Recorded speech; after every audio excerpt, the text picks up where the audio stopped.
Oh boy, we can begin the actual postgame now that we've talked and beaten Annabelle. Alright, we're gonna have to catch every single Ultra Well, Beast. not all of them, because you don't get one in this version because you have to trade, sucker. Oh yeah, that whole thing. Yeah, you Yeah. get Pheromosa in this version in Buzzwall and Sun, but Pheromosa's just better, so yeah, Moon all the way. Yeah. It's, I think Sun does get better exclusives for the most part, except for Pheromosa. Pheromosa is just undeniably way better than Buzzwall. This side quest makes you run around so much just talking to people. Yeah, but you do get Beast Balls, I guess, so You know that's... what kind of kills the whole version exclusive Pokemon idea for me nowadays? It's like, okay, in the original games when we were all stuck on cartridges with link cables, it was designed to encourage us to go out and talk to people. And, a lot of people didn't. They just bought both versions and 2 Game Boys. But that's an expensive proposition. Good luck good luck convincing your parents to go for it. The it kind of had the effect of encouraging you to turn Pokemon into a social experience, which was necessary for finding people to play the game with. Nowadays, that social experience is kind of stunted. Like, you want to find people to battle online, you just do some quick matchmaking. You want to find GTS, everybody! I hate find... the GTS, oh my god. Yeah, you want to find that Pokemon you're missing because it's not in your version. You don't even need the other version. You don't even need the other version of the game to do it on your own anymore. You just gotta go on Wonder Trade or something. No, Wonder Trade. You're not getting what you want off of Wonder Trade. You're getting a million Wonder young Trade, gooses off of Wonder Trade. Yeah, you're getting really shitty common mon from early in the game, or you're getting hacked crap. You're getting, or if you're lucky, you get other people's breed rejects, which is really what you want. My point is, you can do it really in an automated fashion. You say you're looking for a Pokemon, someone has that Pokemon somewhere, and you'll yeah, but trade for it. It's real. Okay, but if you've actually tried using the Global Trade Center, it honestly would be easier in a lot of instances to go across the street and ask someone to trade with you because, okay, you want Alola. You want to growl with? I'll give it to you for a Lugia. A Lugia, a level 5 Lugia specifically, which is impossible. So, yeah, a lot of people just put their stuff up and ask for impossible things on purpose just so that they can show off, ooh, I've got a shiny what's-its-face. It's like, okay, dude, come on. Either show off or try to activate duplication stuff. Do duplication glitches still work in Gen 7? I have no idea. I know it did in, obviously, Gen 4 and 5. Yeah, well, those are... It feels like it's a lot, those games aren't that long ago, but the jump in technology makes it seem like it's so much easier than back then. But yeah, it's just multiplayer gaming back when it was strictly local. You kind of had to face the person that you were playing a game with, and that sort of had a different effect on how you felt about it when it was happening. Also, there is the aspect of actually playing Pokemon with friends that you know in real life is a much more fun experience than everybody kind of knowing everything all the way and everybody having beaten the game in 2 weeks. Because, back when Pokemon was mostly a Game Boy thing, everybody was playing the game, but nobody would really beat it that quickly, which is weird because we were all doing other crap. So, like... we all had school and stuff. So it's like, wow, you're there, I'm here. Oh, man, can I trade? It was a much more... It's part of, I think, of what made the game explode the way it did because it was such a social experience and everybody could compare their files and whatnot. And That's also why I have the most memories with Gen 2 specifically, because at that point, my brother Mark was into the series and we played Gen 2 together. Yeah. He played Gold. Combine that with a lack of easy-to-access online guides for every little facet of the game, and you had to, like... I have... Oh, the insane rumors were half the fun. Yeah, I clearly remember trying... I clearly remember, like... Well, it wasn't me that was trying, but I was interested in the game at the time. Getting involved in some conversations with some well, not necessarily friends, but acquaintances at school. People I stalked. People who were in the same class as me who were playing Pokemon, and they were trying to figure out the Safari Zone because without having explicit instructions on what to do in the Safari Zone, it's kind of a pain trying to get that Kangaskhan, and they were trying to get Kangaskhan, so they were trying to figure out ways to make that a little less shit. Oh, did you tell them the rotation trick so that you don't use steps? What does that work in Gen 1? I think it does. It's Yeah, just okay, you it know does. what? It does, but it's just you have to really, really be light on the D-pad in Gen 1 in order to turn without taking a step. Nobody knew that at the time. Yeah, where if you can rotate in grass and it still gives you a chance to run into a Pokemon without needing to if someone take a step. if someone in our class had known that, they would have blown everyone's minds. You know. I still remember hearing about Missing No for the first time. Did any of you guys ever make it into Bill's secret garden? Oh well, you can get a Peekaboo in there, John. The funny thing is that only exists because of the palette limitations at the time. They couldn't have the wall going behind Bill's house to make it look good, so they just left the gap there because they couldn't make it work any other way. I spent hours looking for that secret message in a bottle in Seafoam Islands. Trying to get fucking Peekaboo. Yeah, but you guys, you can get the Poke Gods if you go to the... Why was it always the Seafoam Islands, though? Like, what was so special about that place? You see what, though? I don't... You know what? See, the only reason why I bought into some of that bullshit was because the first one that I ever experimented with was the truck next to the SSN. Because there is actually a truck there. And it's the only instance in the game where something like that is like that, and it's like, why? Why is this here? The weird thing is that everyone bought those rumors because one of them, Missing No, was actually true. Yeah, also, like, there was also Glitch City, which people knew about, and also, to some extent, Mew. But I think this is people knew Mew existed, the problem is no one knew how to get it. Yeah, but that was probably more of a Japanese thing where somebody hacked the game and was like, oh my god, Mew, this is a secret super duper Pokemon. You don't actually need to hack the game to find out about Mew. There's well, no one knew. No, dude, we didn't know how to actually get Mew via the teleport and all that shit until like 6 or 7 years ago. Yeah, that's the thing though. Mew was mentioned in the game because there was backstory for Mewtwo. Oh, that part, yeah. Yeah, but so people knew about Mew. They just didn't know if they could get it or how. Well, even Nintendo didn't know that it existed because they put it in like literally in the last 5 seconds before publishing the game. As a joke. Yeah, so I'm just really disappointed that Mew Glitch no longer works on Virtual Console unless if you do arbitrary code execution to make sure that your trainer ID is the right number and you make sure that you name your game GF so that you trick the game into thinking it's a legitimate Mew. So yeah, that's a pain in the ass and I'm not going to bother doing it, but it's still possible. You can get Mew Glitch to let you get a Mew from Virtual Console into Pokemon Bank. So that's cool. But it won't let you take up Missing No, which is sad, because it... They should have made it just like an actual block of just random bricks. Stack Attack! It turns into Stack Attack. Stack Attack. Oh, that would have been amazing.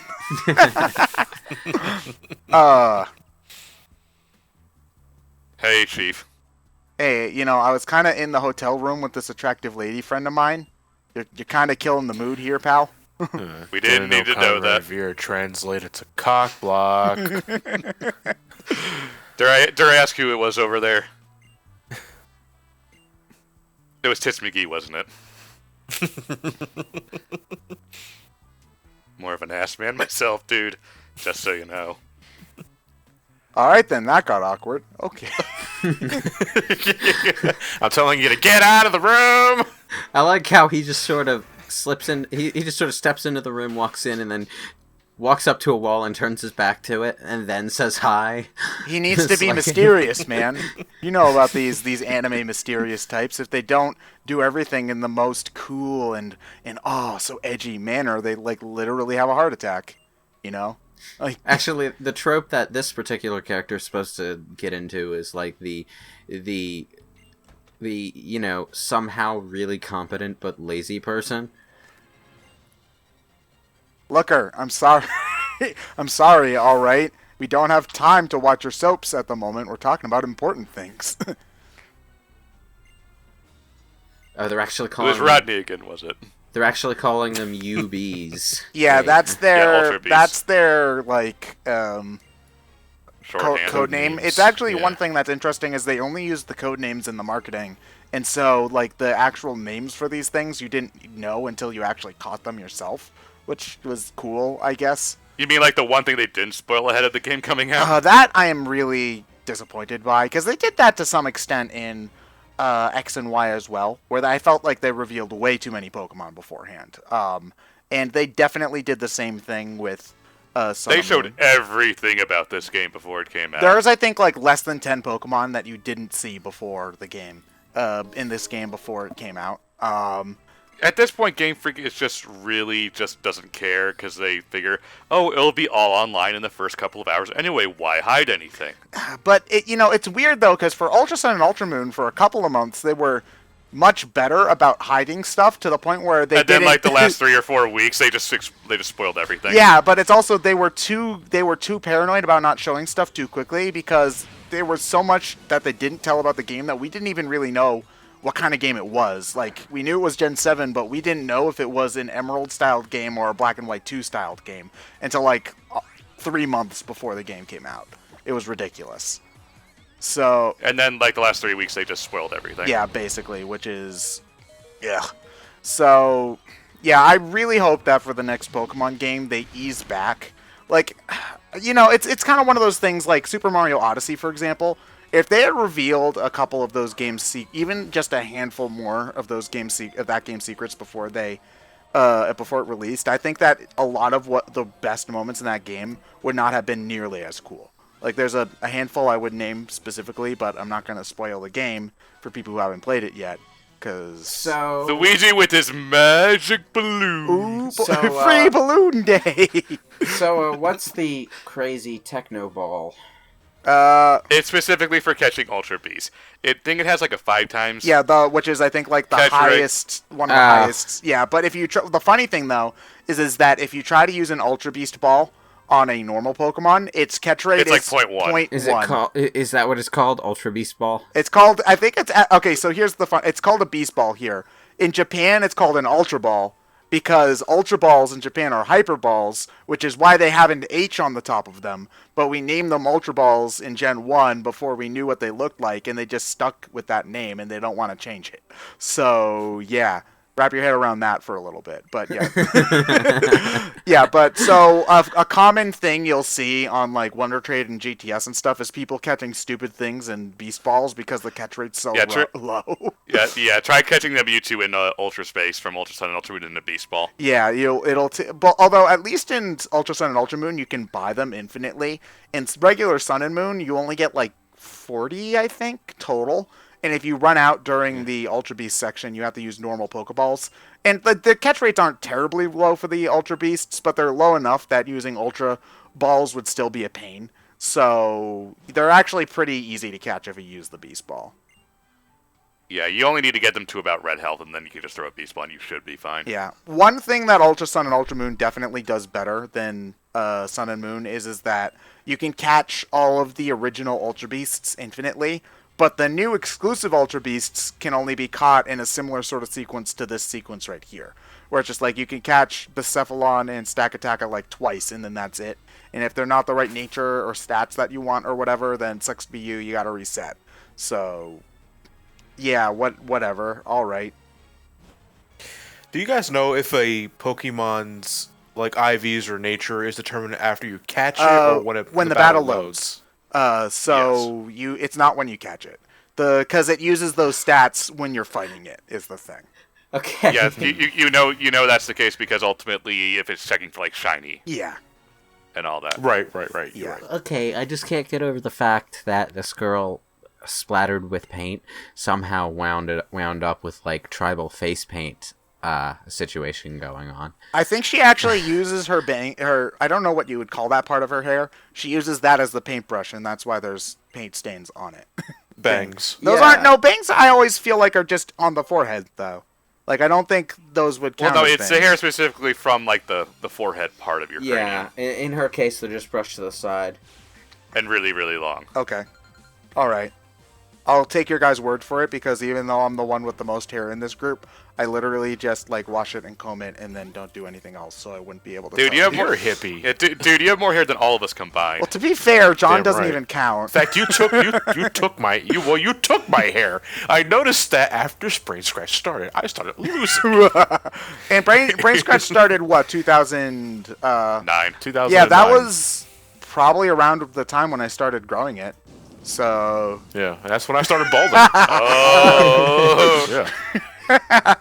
So Ted, if you ever decide to cut all that hair, just do Locks for Love, and we'll send John a wig. Oh, fuck that. If I ever... Well, I mean, I wear that afro thing for the boom shit, but... if I ever caught wearing a wig, I give you guys full permission to... No, John, deck me here's with what we'll this. do. We'll individually glue each strand into your hair, and then we can take Fabio photo shoots. Available in your local supermarket romance novel section.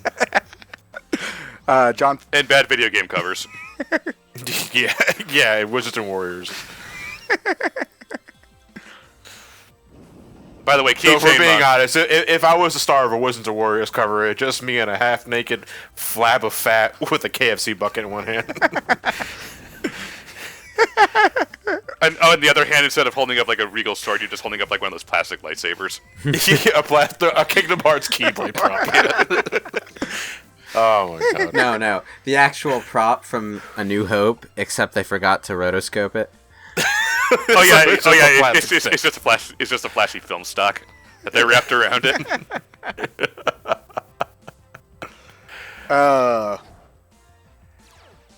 Someone's gonna draw a fan art of that now. It's okay. Well, if Shade doesn't do it first. Yeah. Hi, Shade, by the way. Yeah, by the way, you're welcome for your first man tit. Because, by the way, I'm like half naked in that. Wizards Well, no, and the Warriors guys thing. always have no shirt Yeah. in those. Yeah, but it's okay if they're man tits, though. But if they're woman tits, Yeah, if they're man then tits, they're it's fine, inappropriate. Even if they are basically the same thing. I'm not touching that.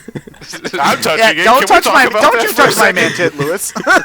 Listen, we got 3 minutes. Like, can you tell me why is it so wrong to show a woman's nipple when men's nipple are completely just fine? Sexism, I think. I mean, at what probably. At what weight threshold is it considered like a man's boob to be lewd? I don't. It's probably there's probably some sort of historical point in some sort of society where, like in Western society, where women's tops became like inappropriate because in a lot of African societies, I know off the top of my head, like women walk around topless all the time and it's normal.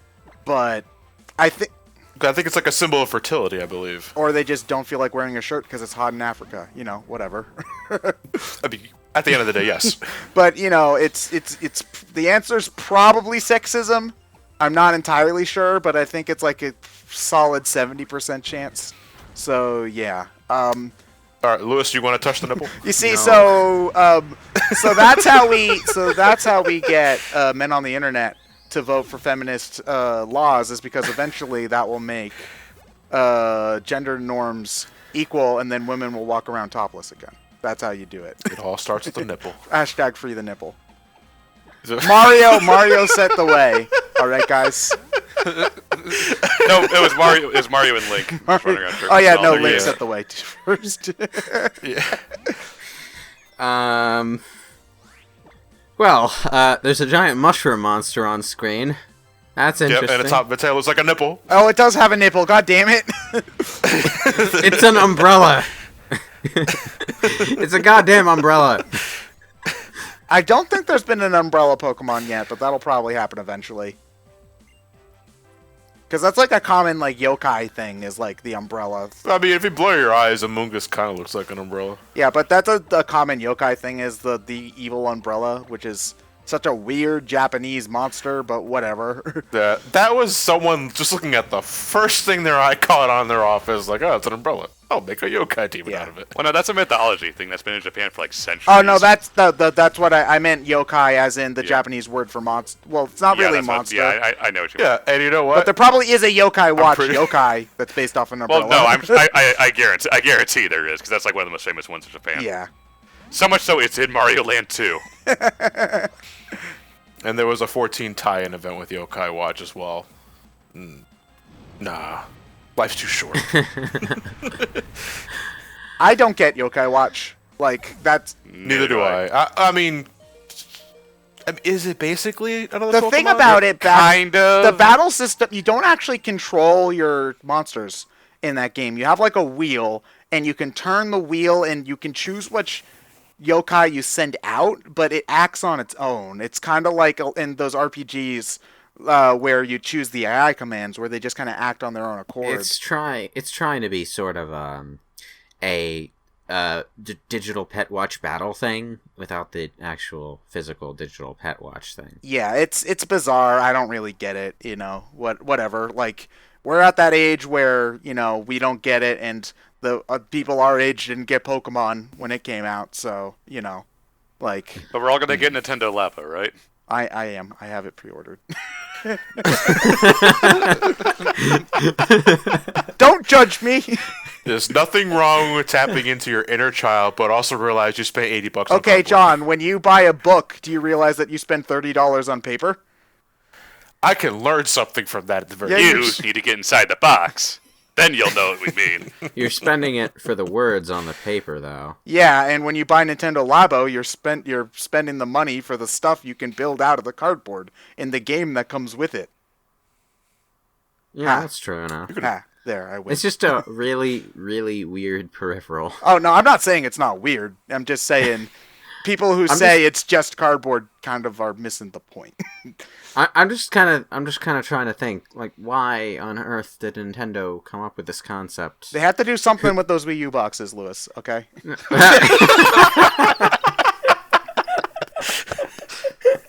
Okay,